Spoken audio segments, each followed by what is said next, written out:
Parfois, la prière contre les mauvais esprits chez les autres doit être accompagnée d'un commandement mental aux esprits de Satan de sortir. Ou bien, le ou les démons seront chassés directement et à haute voix.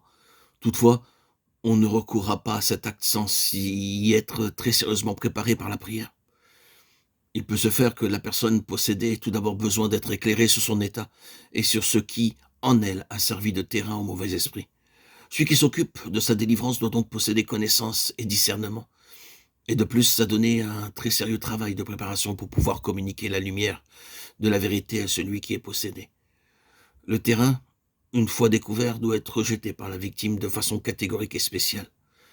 Sinon, l'action de chasser le mauvais esprit peut échouer. On priera de façon précise pour que Dieu révèle sa volonté, pour qu'il indique par son esprit de quelle manière il faut procéder. On s'emparera de l'autorité de Christ pour la délivrance de la victime.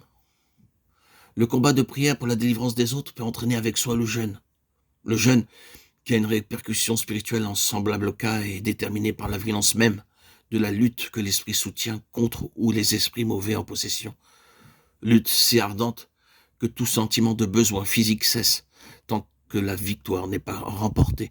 Le combat que le Seigneur soutint au désert verse la lumière sur ce point. C'est après les 40 jours de tentation, après que la tension imposée par la lutte est dissipée, que les besoins physiques s'affirment chez le Christ et qu'il eut faim. Matthieu 4, 2. Le véritable jeûne n'est donc pas tellement une affaire décidée d'avance, que le croyant arrête de par sa volonté. Il est un résultat du fardeau qui pèse sur l'esprit, une conséquence du combat où l'esprit est engagé.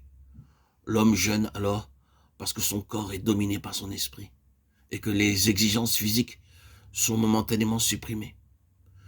Mais lorsque le combat cesse, que l'esprit est libre, les lois physiques s'affirment à nouveau et les besoins corporels se font immédiatement sentir. Il y a une façon de traiter le corps, une attitude permanente vis-à-vis du corps, qui peut être désignée sous le nom de jeûne, et qui est l'une des conditions nécessaires de la victoire constante sur les mauvais esprits, très particulièrement lorsqu'il s'agit de chasser les démons. Il faut alors que le croyant ait la maîtrise absolue de son corps, qu'il puisse différencier ce qui est besoin légitime d'avec toute contrefaçon où l'ennemi aime à se dissimuler pour pénétrer dans l'organisme. Bref, il faut qu'il discerne toutes les ruses de l'ennemi pour n'être pas frustré de sa victoire. Pour chasser les esprits mauvais, la voix peut être forte ou faible selon les circonstances ou le moment. La faiblesse de la voix peut être causée par la peur et l'ignorance, ou provenir de ce que l'esprit n'a pas atteint tout son développement, ou être provoquée par la puissance de l'esprit opposé.